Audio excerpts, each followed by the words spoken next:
Imaginarians, and welcome to my channel. The spooky season is upon us, and nothing says unsettling more than dolls, especially antique dolls, with their pale faces and staring eyes. Today, I'm going to double your trouble, Shining style, with not one, but two ghostly sisters to keep you up at night. As always, materials will be listed in the description box below, so let's jump right in. Here is a quick overview of the items we will be needing for this project. I've labeled all of the PVC parts with letters to make them easier to assemble. For the dress, you can either purchase a dress or you can do what I've done, which is find an old-fashioned child's dress pattern and make it myself. Either way, it will need to fit the body we are creating, which is approximately the size of a 2 to 3-year-old child. The hands have been printed with a 3D resin printer enlarged by 160%. I will put a link to the files below. Insert the coupler marked B into the neck of the crosspiece marked A. I've slightly tilted it forward as it sits better against the inside of the doll neck. If you have trouble with it staying in a slightly tilted position, add a small bit of masking tape around it. Insert the piece marked C into the horizontal part of crosspiece A, positioning it evenly so about 1/4 of an inch sticks out on each side of piece A.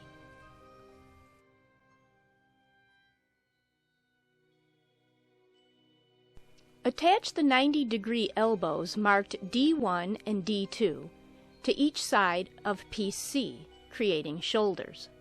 Glue them in place using PVC cement or epoxy. Insert the spine piece marked M into the bottom of the cross piece and glue in place. Take the 1.5-inch piece of gas line marked H. Bend and flatten any sharp edges and insert each end into the PVC caps marked F1 and F2, gluing them in place with epoxy or PVC cement. Unfortunately, the epoxy I used did not stand up to bending the gas line elbow, so I ended up securing it in the caps with epoxy sculpt. For the arm using the 45-degree elbow, pieces K1 and K2 will act as connectors between the elbow and the 3/4-inch PVC pieces I and L. In order to make these fit, I use a Dremel to sand out the insides of one end of piece I and piece L, enough so the K1 and K2 connectors will fit snugly inside. These are then glued to the 45-degree elbow and glued into the shoulder.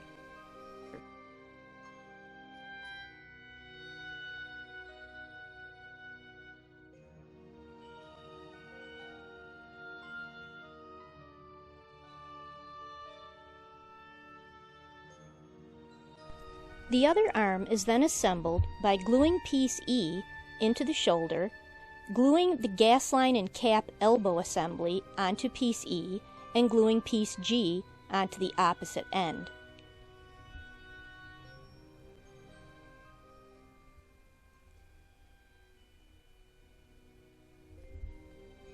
Once I had it all assembled, I noticed that piece L was a little long, so I cut it and updated the new dimensions in the material list.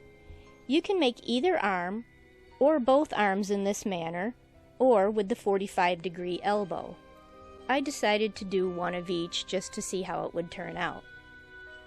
Take the pelvis T piece marked N and insert the piece marked O into it, leaving about 1/4 of an inch or so on either side, attaching and then gluing the 90-degree elbows marked P1 and P2, creating the hips. Then insert and glue the spine into the pelvis.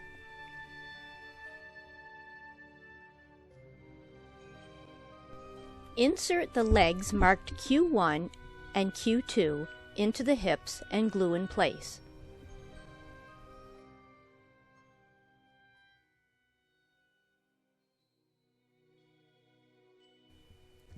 Place the two pieces of pipe insulation foam onto the front of the legs. Then flip the body over as we will be working on the back of the legs.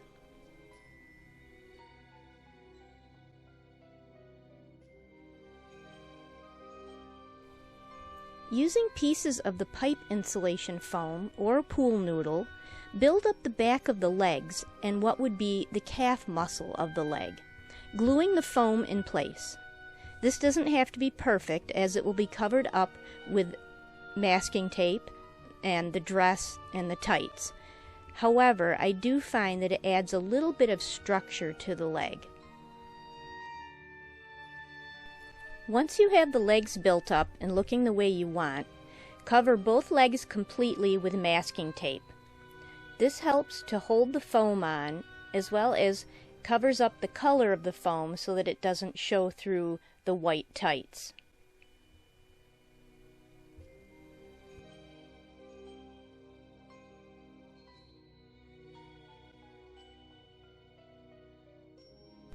To fill the torso out and give it a little bit of structure, take the 2-foot long by 6-inch wide piece of 1-inch thick foam and fold it in half. Cut a hole in the middle of the fold to fit over the neck.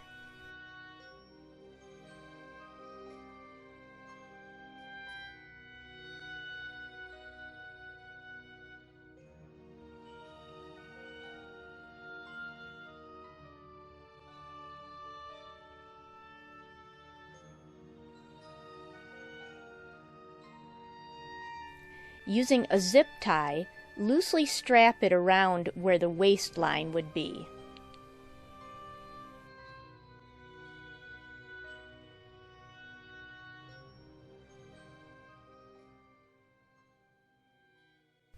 Take the 8x8 wood base and paint it black. You can use either store-bought pipe flanges or the ones that I used, which are 3D printed.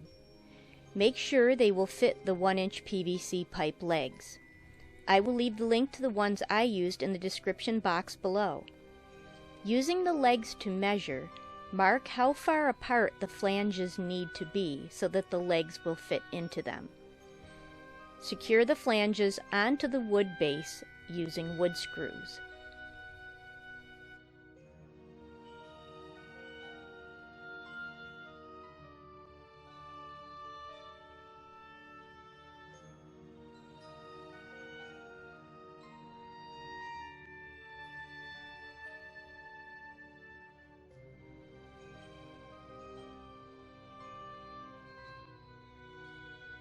I'm not going to spend a whole lot of time on the process of making the dress, since it really depends on what type of dress you want to use and whether or not you choose to make your own.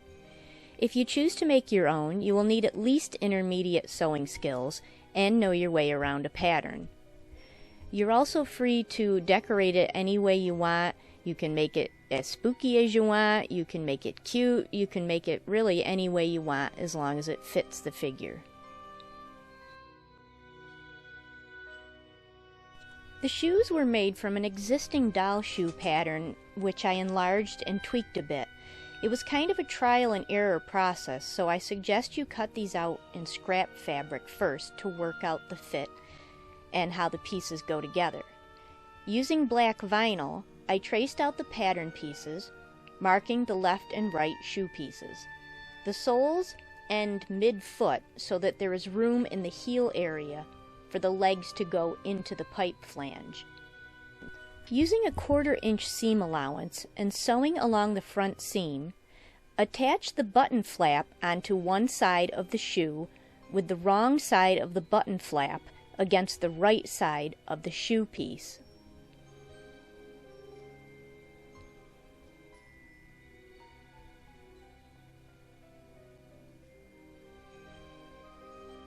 Then sew both shoe sides together along that same front seam. Sew the toe piece in place.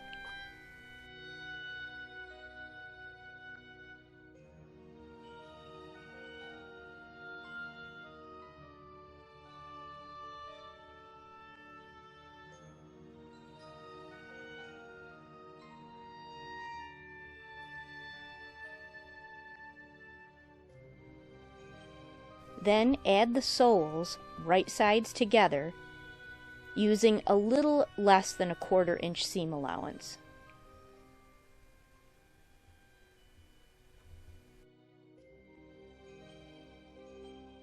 Sew the back seam of the shoes right sides together. Then turn the shoes right side out. This is a little tricky because the vinyl is stiff. I tried to sew these as much as possible using a sewing machine, but in some instances it was easier to hand sew. Adding a little stuffing or foam into the toe area of the shoe will help it maintain a foot shape. Then sew small black buttons onto the scallops of the button flap, and the shoes are done. I first prep the head by covering the hair with a cloth, and then spray paint the whole thing flat white, followed by a layer of Mr. Super Clear sealant. Using black and gray watercolor pencils and chalk pastels, I begin by shading around the eyes, the chin, and the lips. I shade the neck, even though it will be covered with a collar, and I fill in the nostrils, lips, and smile lines.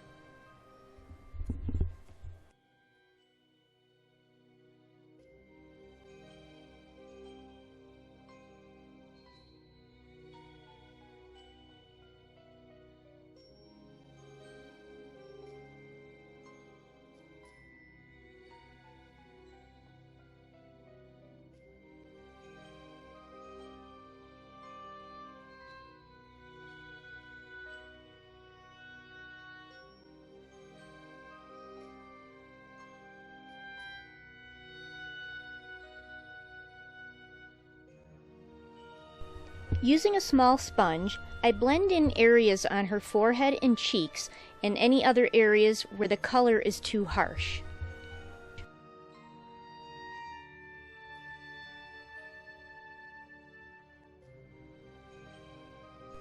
I then add in her eyebrows. After this first pass of color, I spray the face again with Mr. Super Clear, and then go over the parts I just did to darken the colors.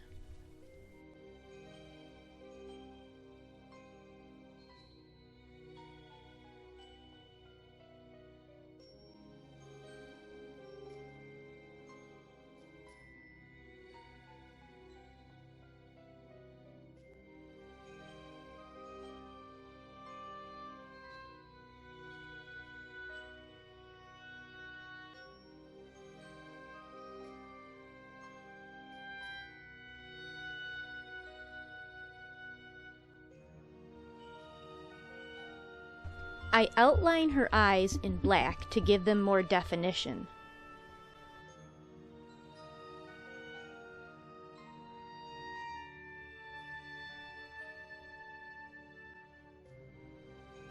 I wanted her eyes to glow under a black light, so I first painted them with white acrylic paint and then filled in the iris area with glow-in-the-dark acrylic paint. Once her face is done the way you want it, give her one last spray with Mr. Super Clear sealant.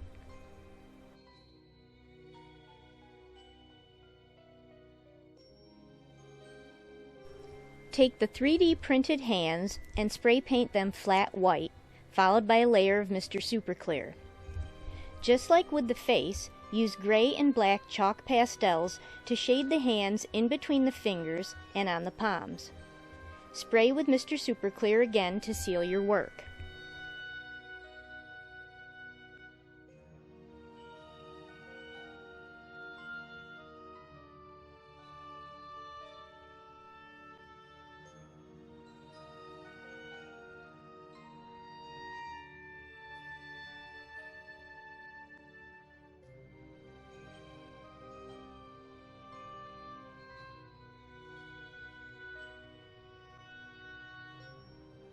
Using a craft knife, cut around the bottom edge of the doll head under the shoulders at the base.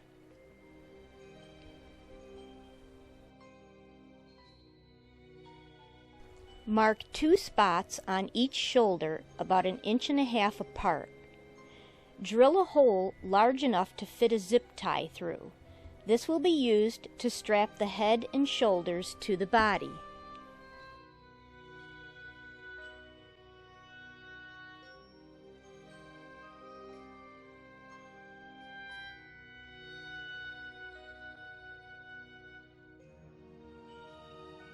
Now it's time to assemble and dress the figure.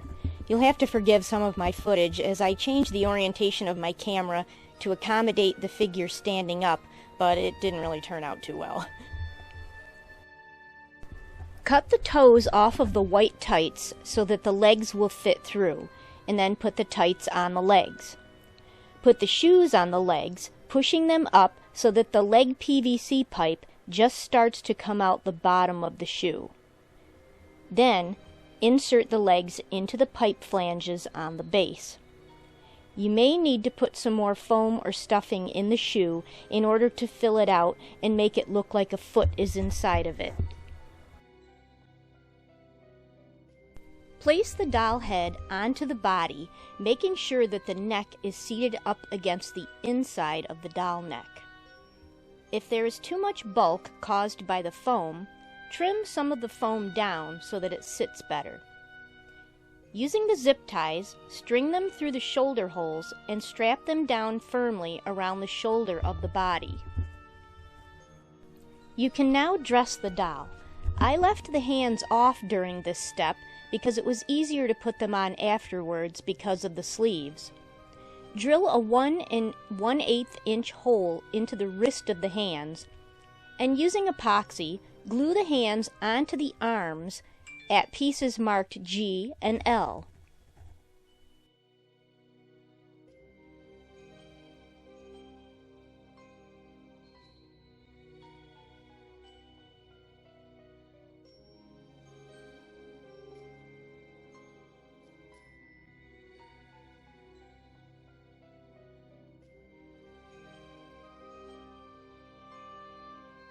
And with that, she's done. You'll need to make 2 of these girls, of course. Unless 2 is too much for you.